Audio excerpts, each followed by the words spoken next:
ख्रिस्तामधील सर्वांना शुभ प्रभात। आमच्या तारणाऱ्या प्रभू येशू ख्रिस्ताच्या नावात विश्ववाणी परिवाराकडून आम्ही मार्गाकरिता प्रकाश कार्यक्रमात आपले सहर्ष स्वागत करीत आहोत। आपणासाठी या नंबरवर प्रार्थना करण्यास उपलब्ध आहोत। धन्यवाद।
आजच्या मननाकरिता देवाचे वचन स्तोत्र संहिता 34:1-10 ही वचने। स्तोत्र संहिता 34:1-10 ही वचने। परमेश्वराचा धन्यवाद मी सर्वदा करीन, माझ्या मुखात त्याचे स्तवन सतत असेल। माझा जीव परमेश्वराच्या ठाई प्रतिष्ठा मिरविल, दीन हे ऐकून हर्ष करतील। तुम्ही माझ्या बरोबर परमेश्वराची थोरवी गा, आपण सर्व मिळून त्याच्या नावाची महती वर्णूया। मी परमेश्वराला शरण गेलो आणि त्याने माझा स्वीकार केला। त्याने माझ्या सर्व भयांपासून मला सोडविले। ज्यांनी त्याच्याकडे पाहिले ते प्रकाश पावले, त्यांची मुखे लज्जेने कदापि काळवणार नाहीत। या पामराने धावा केला आणि परमेश्वराने तो ऐकला आणि त्याच्या सर्व संकटातून त्याला सोडविले। परमेश्वराचा दूत त्याचे भय धरणाऱ्यांसभोवती छावणी देतो आणि त्यांचे संरक्षण करीतो। परमेश्वर किती चांगला आहे याचा अनुभव घेऊन पहा। जो त्याच्यावर भाव ठेवितो तो पुरुष धन्य। परमेश्वराचे पवित्र जन हो, त्याचे भय धरा, कारण त्याचे भय धरणाऱ्यांना काही उणे पडत नाही। तरुण सिंहासही वान पडते व त्यांची उपासमार होते, पण परमेश्वराला शरण जाणाऱ्यांना कोणत्याही चांगल्या वस्तूची वान पडत नाही। प्रभू परमेश्वर या वचनांद्वारे आपला आजचा दिवस आशीर्वादित करो। ख्रिस्तात सर्वांना सलाम। आज सकाळी आपण स्तोत्र अध्याय 34 वचने 1-10 वाचन केलेले आहोत। यामध्ये दावीद परमेश्वराचं गुणगान करत आहे, परमेश्वराला धन्यवाद देत आहे आणि तो म्हणत आहे की माझ्या मुखात त्याचे स्तवन सतत राहील असेल। का बरं तो या ठिकाणात म्हणत आहे? कारण दाविदाने आपलं जीवन परमेश्वराच्या हातामध्ये सोपवून दिलेलं आहे। दावीद परमेश्वराच्या मार्गाने चालत आहे। अद्भुत चमत्कार परमेश्वर दाविदाच्या जीवनामध्ये करत आहे। मोठे मोठे अडखळण दाविदाच्या जीवनातून परमेश्वर दूर करत आहे आणि त्याच्यासाठी उत्तम मार्ग मोकळे करत आहे. माझ्या प्रियांनो, तो सांगत आहे की मी परमेश्वराला शरण गेलो आणि तो मला पावला. जर खरोखर परमेश्वराला शरण जाणे खूप चांगले आहे, जेव्हा जो मनुष्य परमेश्वराला शरण जातो, जो मनुष्य परमेश्वराच्या मार्गाने चालतो, जो मनुष्य परमेश्वरावर विश्वास ठेवतो, खरोखर परमेश्वर माझ्या प्रियांनो त्याला पावतो. आज आपण पाहतो की जगामध्ये देव प्राप्त करण्याकरता अनेक लोक अनेक प्रकारचे नवस, अनेक प्रकारचे हवन, अनेक प्रकारचे बलिदान करतात, परंतु दावीद या ठिकाणी सांगत आहे की मी परमेश्वराला शरण गेलो आणि तो मला पावलेला आहे. आम्हाला बलिदान, आम्हाला नवस, आम्हाला हवन करण्याची गरज नाही, तर आम्हाला परमेश्वराला शरण जाण्याची गरज आहे. परमेश्वराला शरण जाणे म्हणजे त्याच्यावर विश्वास करणे, परमेश्वराला शरण जाणे म्हणजे त्याच्या मार्गाने चालणे, परमेश्वराला शरण जाणे म्हणजे विश्वासयोग्यतेचं जीवन, पवित्रतेचं जीवन, धार्मिकतेचं जीवन जगणे म्हणजेच त्याला शरण जाणे असं होय. आणि एवढंच नाही माझ्या प्रियांनो, तर माझ्या प्रियांनो, आम्ही जेव्हा पाहतो की दावीद जेव्हा परमेश्वराला शरण गेला आणि आपले सर्व मार्ग दाविदाने परमेश्वराच्या हातात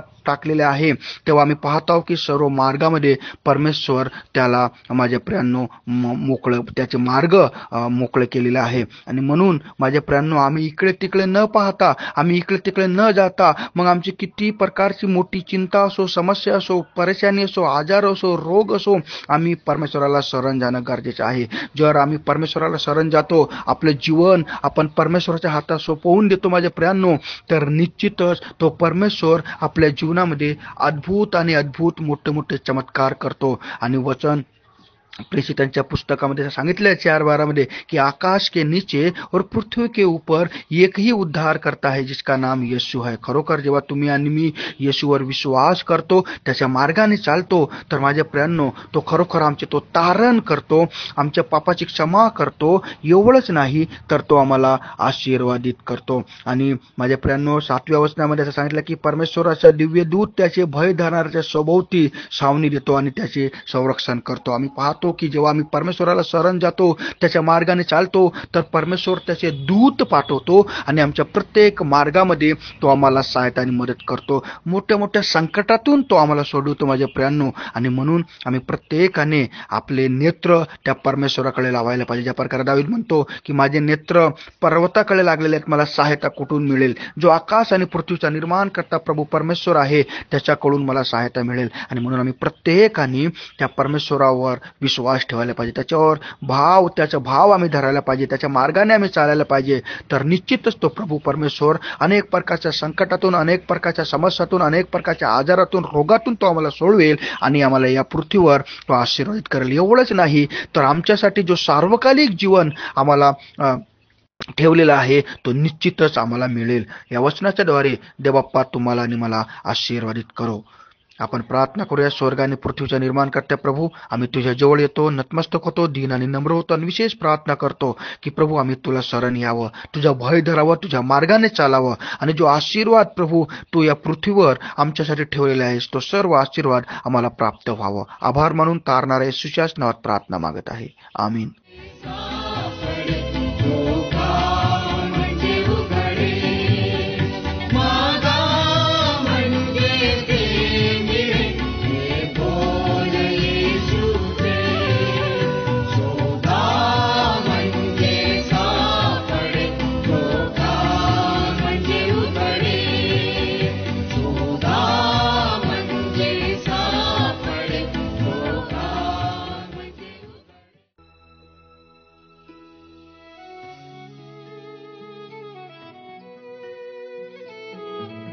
की आता आपण आपल्या प्रार्थना विनंत्या कोणत्याही वेळेस विश्ववाणी प्रार्थना केंद्राला टोल फ्री नंबरद्वारे कळवू शकता.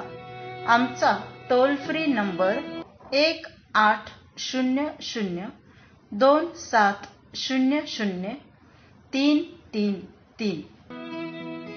आम्ही आपणासाठी या नंबरवर प्रार्थना करण्यास उपलब्ध आहोत. धन्यवाद.